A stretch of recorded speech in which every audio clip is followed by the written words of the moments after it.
aqui a gente faz qualquer coisa para ficar em primeiro lugar. SBT Rio, manhã. Oferecimento. Café é Evoluto. É bem melhor.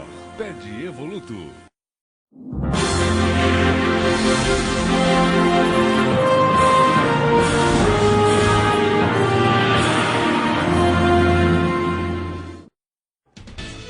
Agente penitenciário reage a um assalto em Vila Isabel.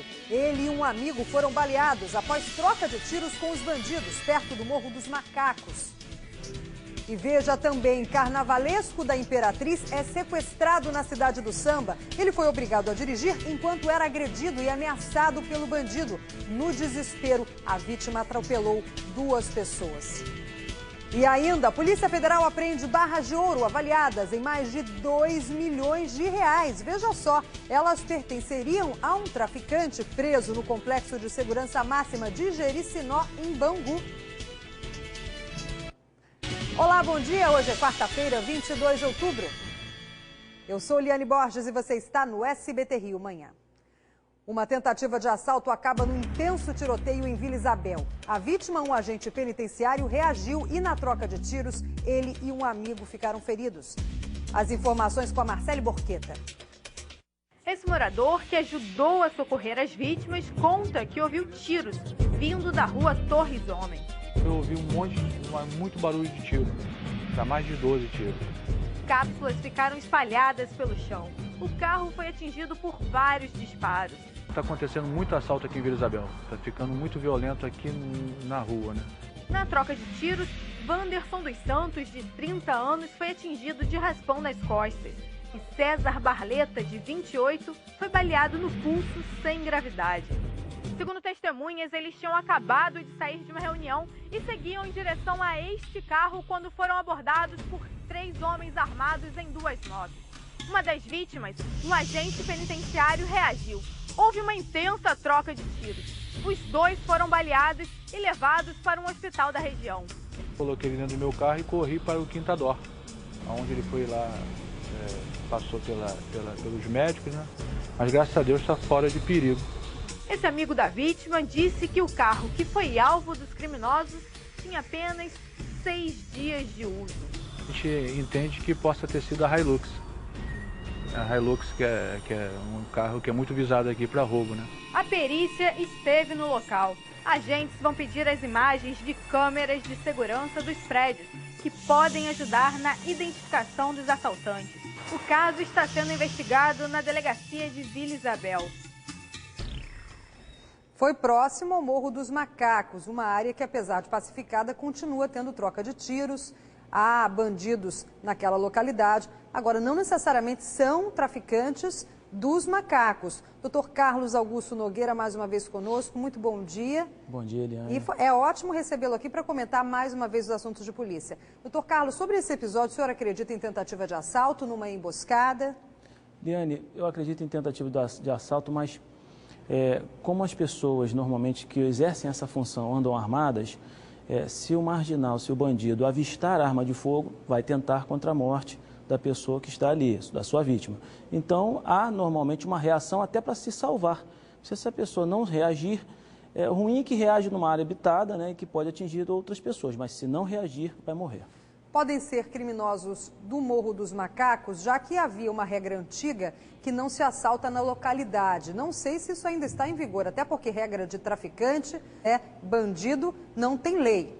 É verdade, Eliane, antigamente acontecia isso, né? As pessoas evitavam assaltar perto da sua localidade, perto do local onde eles traficavam, porque ia chamar a atenção da polícia, né? A polícia ia mais lá, ia dar aquelas incursões, fazer aquelas incursões, só que hoje em dia, devido às facções, uma pessoa não é daqui, mas vai para lá devido à facção, não é cria da comunidade, ela vai para lá porque é de uma facção criminosa, é como se fossem sucursais de uma empresa, né, de uma multinacional. Você vai para tudo quanto é lugar sem você ser morador, ser cria daquela comunidade. Então você não respeita muito isso não, Liane. Não respeita morador, não respeita assaltar na área em que você está praticando seus crimes relacionados ao tráfico. Então isso já não existe mais como existia antigamente, não. E a polícia procura imagens que possam identificar o agressor que teria dado um soco em um ator só por ele ser homossexual. O jovem foi atacado no acesso à estação do metrô da Cinelândia. ele seria mais uma vítima de homofobia. Cid Marcos. O ator Max Andrade nunca havia ensaiado uma visita aqui. O roteiro de uma história inesperada o trouxe ao Rio Sem Homofobia, entidade que orienta homossexuais em busca de apoio psicológico e jurídico. Max passou a madrugada de domingo numa festa LGBT nesta boate aqui no centro do Rio. Saiu já de manhã e andou um quarteirão nessa direção e foi atacado. A agressão aconteceu na entrada de uma estação do metrô. Os amigos estavam logo atrás. Quando descia as escadas, um homem alto e moreno apareceu, o xingou e o agrediu. Max ficou caído na entrada da estação. Meus amigos foram me socorrer, quando olharam meu rosto, estava sangrando, eles viram que eu tinha sido agredido. Foram olhar atrás do cara, mas ele já tinha sumido, já tinha corrido. Ele prestou queixa sobre o caso. A polícia procura imagens de câmeras de segurança para tentar identificar o homem. Uma situação extrema de barbárie, é necessário justamente que a sociedade reflita sobre isso, porque a homofobia, ela não é boa para ninguém. A concessionária que administra o metrô informou que checou imagens de câmeras e que não há registro de confusão no lugar. O ator agora tenta se recuperar do drama que viveu na vida real. A dor maior é moral. A dor física está passando, já os remédios passam. Eu queria mesmo ficar frente a frente com ele e perguntar o porquê de ter feito isso. Se conseguir encontrá-lo, né, mesmo assim, fica difícil, até porque essas pessoas que cometem essas atrocidades contra homossexuais, contra minorias de uma maneira geral, né, são pessoas completamente insanas, porque não dá para entender você bater numa pessoa simplesmente porque ela pensa diferente de você.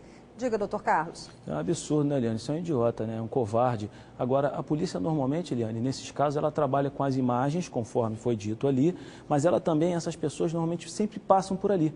Então, sempre tem uma pessoa que, quando avista, quando visualiza esse tipo de reportagem, denuncia. E a gente pede que o faça, né? Porque senão realmente fica muito difícil. Repito, com câmeras e normalmente testemunhas é com que a polícia trabalha com isso. E os dois pichadores do monumento Zumbi dos Palmares se apresentaram à polícia na tarde dessa terça-feira. Alessandro Nascimento, de 30 anos, e Cláudio Henrique da Silva, de 37, que picharam a estátua no domingo, pediram desculpas à comunidade negra após prestarem depoimento na cidade da polícia em Bom Sucesso. Eles disseram não saber o que a suástica representa, nem o que é o nazismo, e que a suástica no meio deles, né, dos pichadores, significa rebeldia. Um detalhe, como você viu na imagem, eles são negros. Se mostraram arrependidos e afirmaram não ter intenção de atingir nenhuma etnia.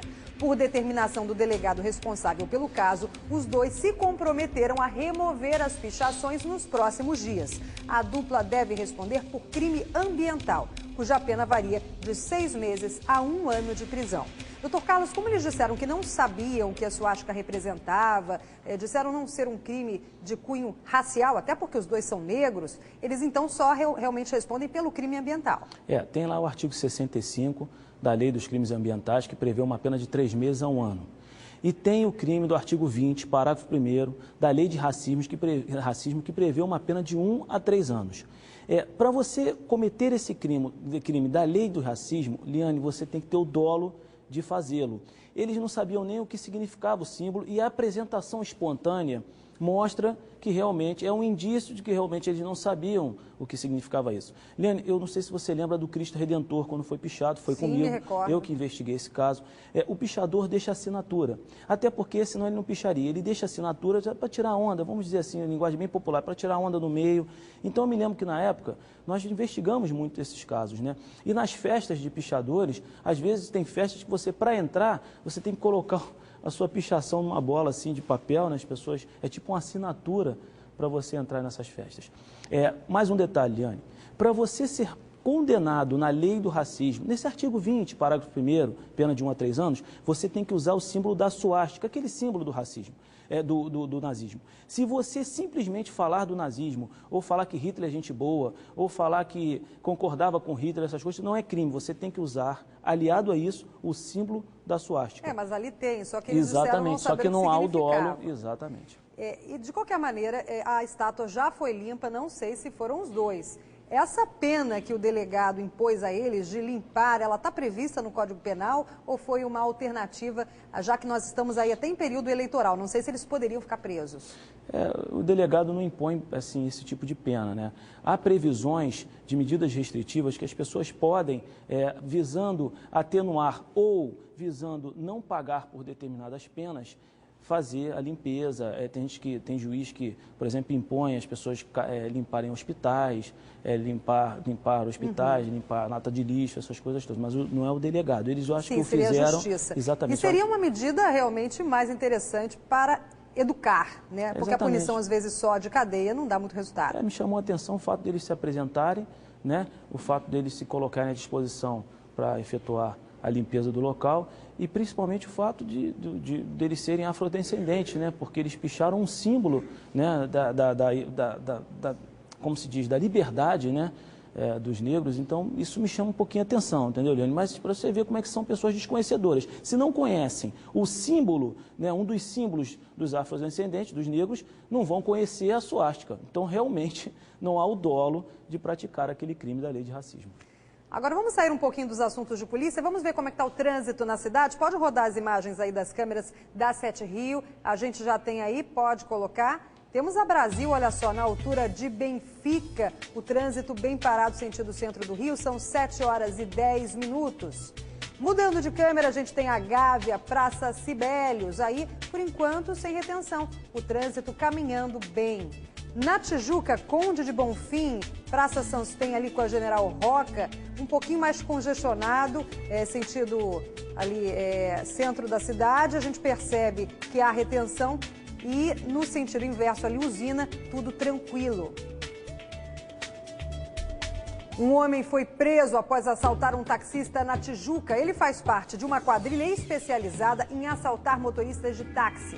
Quem conta essa história é a Marcele Borqueta.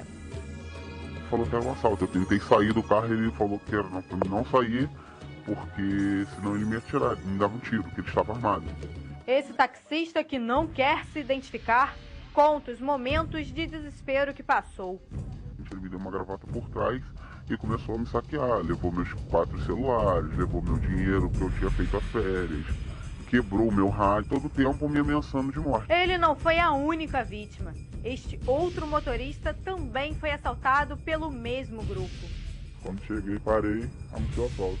Perdeu, é um assalto, me agarraram, um me agarrou por trás, ficou me segurando, os outros ficou fazendo a mesma. William da Silva Pereira, de 28 anos, foi preso por policiais da Companhia Destacada da UPP do Borel, após cometer mais um crime. Ele já tinha passagem pela polícia e estava em liberdade condicional.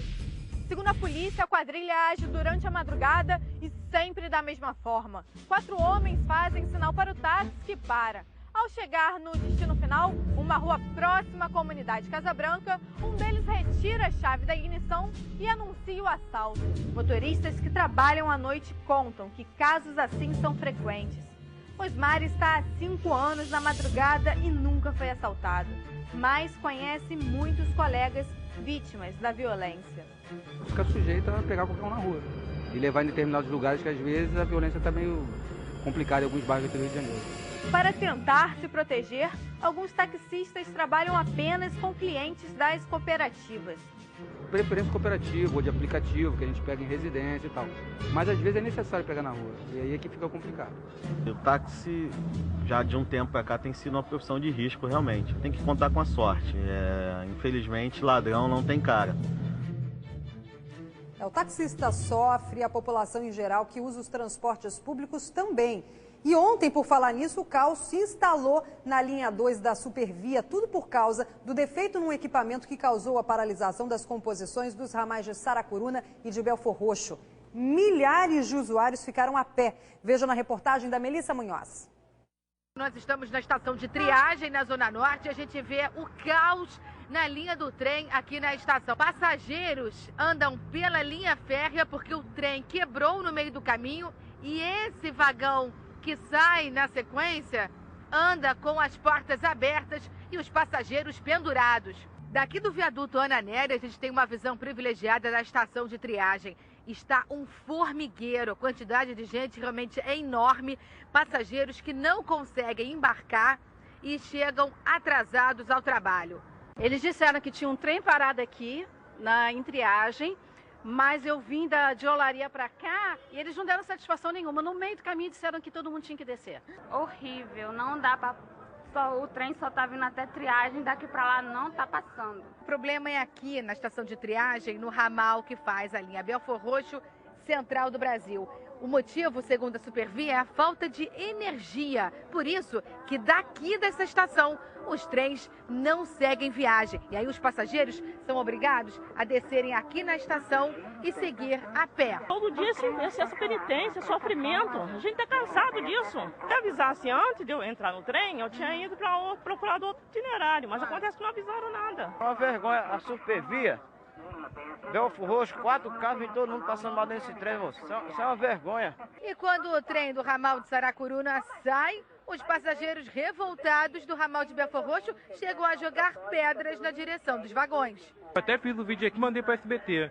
Deu que é muita pessoa dentro do trem. E todo mundo fica muito indignado, né? Fica meio chato, né? Porque olha a quantidade de pessoa que tem. É muita pessoa dentro do vagão. Olha, segundo a Supervia, o problema aconteceu às 6h37 da manhã de ontem. Uma peça que liga o trem à rede elétrica se soltou, paralisando uma composição que seguia da estação central Saracuruna, no ramal de Belfort Roxo.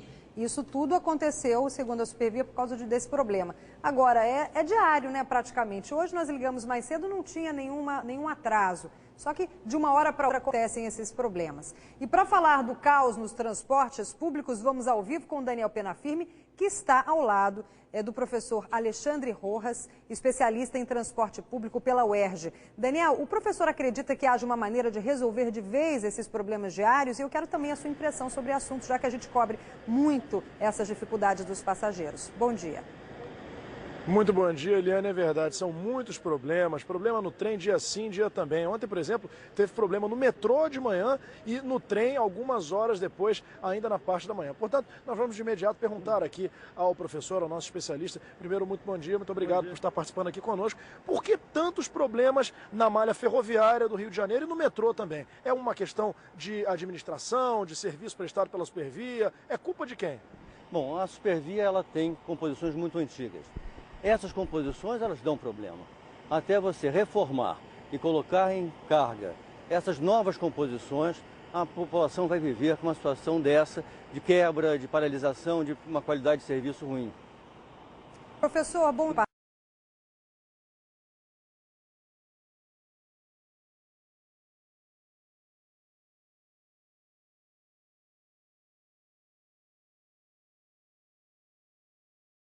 participação aqui.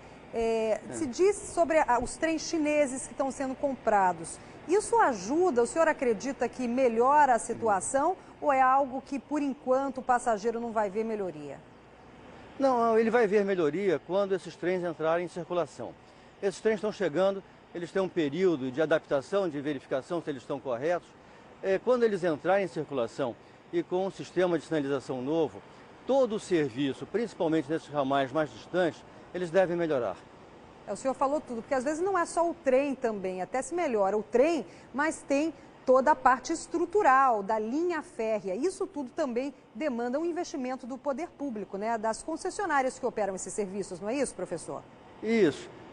Esse serviço, dessa infraestrutura, você não vê. Ele está embutido, ele está oculto para o povo em geral, mas ele é indispensável para a segurança do tráfego. Então, esse serviço está sendo colocado, ele deve estar em operação nos próximos momentos. Então, nós esperamos que para 2015 nós tenhamos uma qualidade de serviço bem melhor do que temos hoje.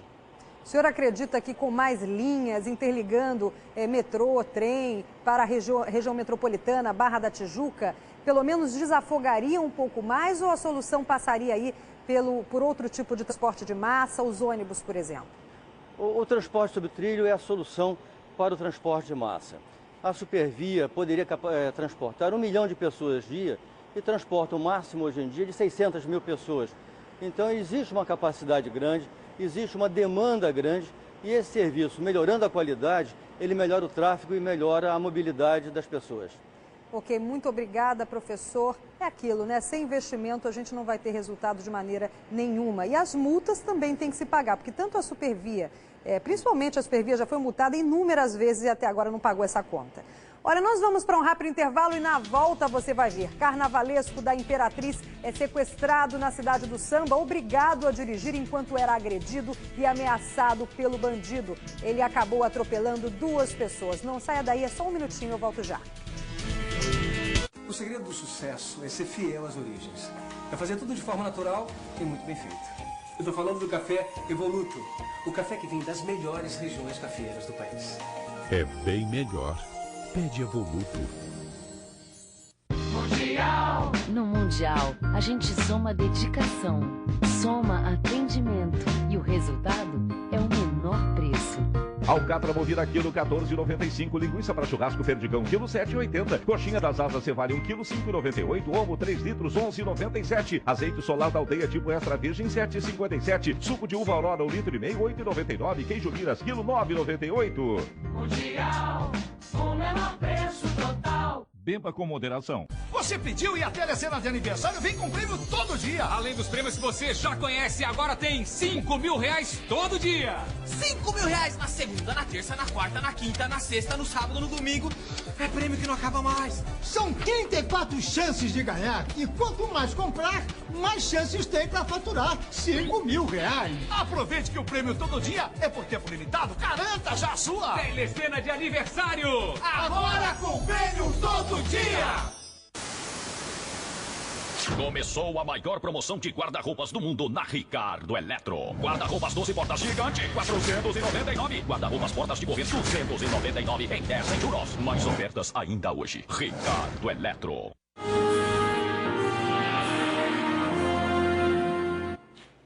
Agora são 7h20, eu e o Dr. Carlos estamos aqui de volta para falar sobre mais assuntos de polícia.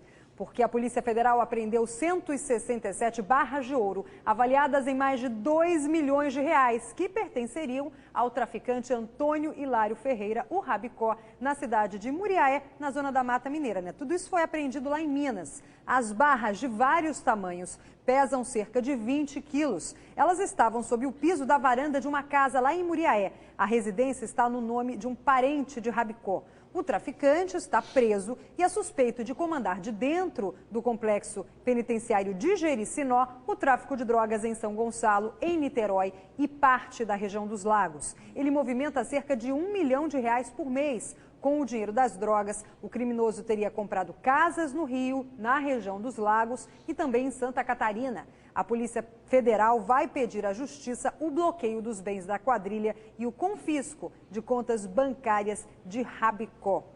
A bandidagem está antenada no mercado, né? O ouro é bastante rentável, seguro, não é, doutor Carlos? E você pode enterrar. Essas barras de ouro estavam em concreto, estavam no chão, concretadas, era um piso normal. Então você pode sair daqui a 10 anos de um presídio que você vai poder usar tranquilamente, vai poder quebrar aquela parede ali, aquele piso e pegar as barras de ouro. Não é que nem o dinheiro que você tem que ter um trato diferente para você guardar, né? Que pode se corroer, enfim. Você e pela questão de ser mais rastreável também as barras de ouro, a identificação fica mais difícil. Exatamente, Eliane. Esse não tem cheiro, né? Difícil você... Agora, o Rabicó é engraçado, né? Ele foi preso em março de 2008, já tinha cumprido 10 anos de cadeia. É um dos líderes do Comando Vermelho, um dos bandidos mais sanguinários do Rio de Janeiro, mas que tem essa vertente, de aplicar em imóveis, aplicar em ouro, ele aplica o dinheiro dele, movimenta o dinheiro dele, é extremamente inteligente, né? É muito diferente dos outros marginais que gastam com algazarras, com coisas desse tipo. Rabicó não, Rabicó faz um patrimônio para quando ele sair, ele ter como viver, né? E ele tem vários imóveis também no Brasil. E o Carlos Eduardo, que é um delegado federal que fez essa apreensão maravilhosa, meu amigo, que era policial civil, disse que eles estão investigando outras vertentes desse bandido. E só lembrando, 3,5 milhões de reais também foram apreendidos na Mangueira, recentemente, do Rabicó. Isso. O carnavalesco da Imperatriz Leopoldinense sofreu um sequestro relâmpago ontem e, para se livrar do criminoso, o carnavalesco jogou o carro contra uma parede e acabou atropelando 2 pessoas. Pode rodar. Foi invadindo esta calçada na cidade do Samba, onde estavam 2 pessoas e batendo nesta grade, que o carnavalesco Caê Rodrigues conseguiu se livrar de um assaltante que apontava uma arma para sua cabeça. Os 2 pedestres foram levados para o hospital. Um deles, de 38 anos, está em estado gravíssimo e o outro, de 22, em estado estável. O sequestro relâmpago começou quando Caê foi rendido na saída do túnel João Ricardo, na zona portuária do Rio. O criminoso obrigou que o carnavalesco passasse para o banco do carona, mas como o carro tinha direção hidráulica, o bandido não conseguiu dirigir e Caê reassumiu a direção. Quando os dois então passavam pela cidade do samba, Caê resolveu invadir a calçada na tentativa de acabar com aquela situação.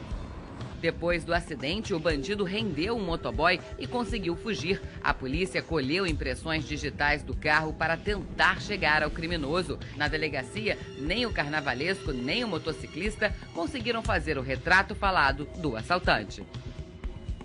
Olha, eu vou mais uma vez com o Daniel Penafirme, porque ele tem detalhes sobre o que pode ter acontecido. Daniel, você chegou a conversar com o carnavalesco, ele, claro, está muito abalado com isso tudo, mas ele contou algum detalhe, a forma como ele foi agredido?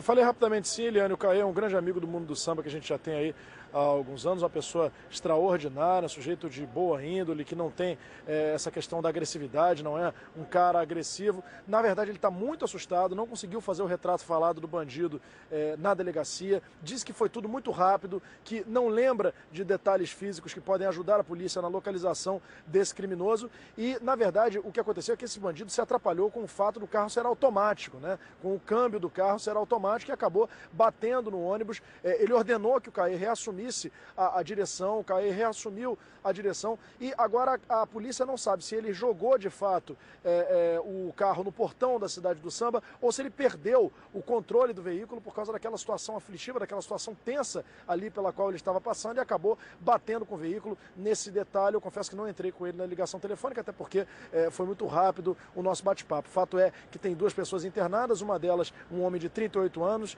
que está em estado grave no Hospital Souza Aguiar. Uma dessas pessoas que foi atropelada era um homem, um funcionário da Brigada de Incêndio lá da cidade do Samba. O Caê Rodrigues estava indo trabalhar lá no barracão da Imperatriz Leopoldinense quando foi rendido aí pelo bandido na altura do túnel da Gamboa. Vamos torcer para que a polícia pegue este criminoso e que o Caê se recupere rapidamente, já que ele ficou muito machucado, principalmente ali no rosto, Liane. É verdade. Também a vítima que está em estado grave, Dr. Carlos, ele pode responder pela agressão, por causa desse atropelamento ou pelo fato dele estar sendo levado como refém, ele não tem culpa nenhuma?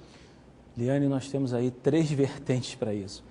Tem gente que vai dizer que quem tem que responder é o bandido que entre aspas, o sequestrou. Há pessoas que vão dizer que ele não teve dolo nem culpa nessa conduta, então ele não teve conduta e ele não vai responder por nada. E há pessoas que vão dizer que ele vai responder pelos crimes de lesão corporal em relação às pessoas. Há outras pessoas que vão dizer até que não teve culpabilidade, é muito técnico, não era exigível aquela conduta. Enfim, Liane, eu optaria por ele não responder por essas condutas, isso é uma coisa minha, porque naquele momento não era exigível que ele tivesse o raciocínio de se ater ao que ele estava fazendo ao volante. Isso é uma opinião minha, mas quem tem que discutir isso, nós relatamos o procedimento, encaminhamos ao Ministério Público, o Ministério Público discute isso com o Judiciário é que vai decidir. É verdade. E vamos para mais um rápido intervalo, mas antes a previsão do tempo. Daniel. Liane, previsão agora para amanhã é de céu nublado com possibilidade de garoa. Na parte da tarde, essa nebulosidade toda diminui, mas as nuvens aumentam na parte da noite. A temperatura deve variar hoje entre a mínima de 17 e a máxima de 26 graus em todo o estado. Agora pela manhã aqui no Arpoador está aquele friozinho, temperatura na casa dos 19 graus. Vamos a um rápido intervalo, já voltamos com outras notícias aqui no SBT Rio Manhã. Começou a maior promoção de guarda-roupas do mundo na Ricardo Eletro. Guarda-roupas 10 portas, 399. Guarda-roupas portas de correr, 299 em 10 sem juros. Mais ofertas ainda hoje. Ricardo Eletro. A Bia é a mulher mais especial da minha vida e vocês não imaginam a surpresa que eu tô fazendo pra ela.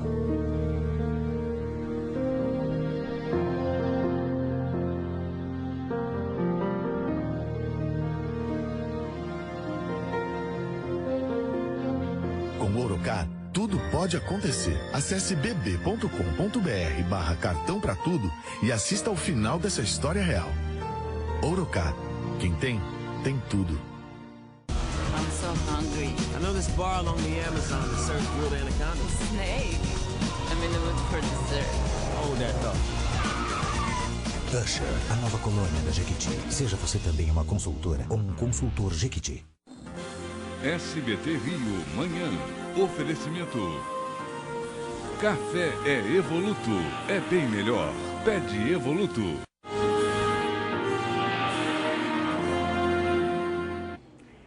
Já estamos de volta, mas o César Filho nos espera para dar as notícias do Brasil e do mundo. Doutor Carlos, rapidamente seu agradecimento. Liane, eu queria mandar um beijo para o desembargador mais gente boa do Rio de Janeiro, Eduardo Mair, e sua esposa Elizabeth, pessoas que verdadeiramente amam o próximo como gostariam de serem tratadas. Um abraço então, desembargador, e um ótimo dia a todos. Tchau, tchau.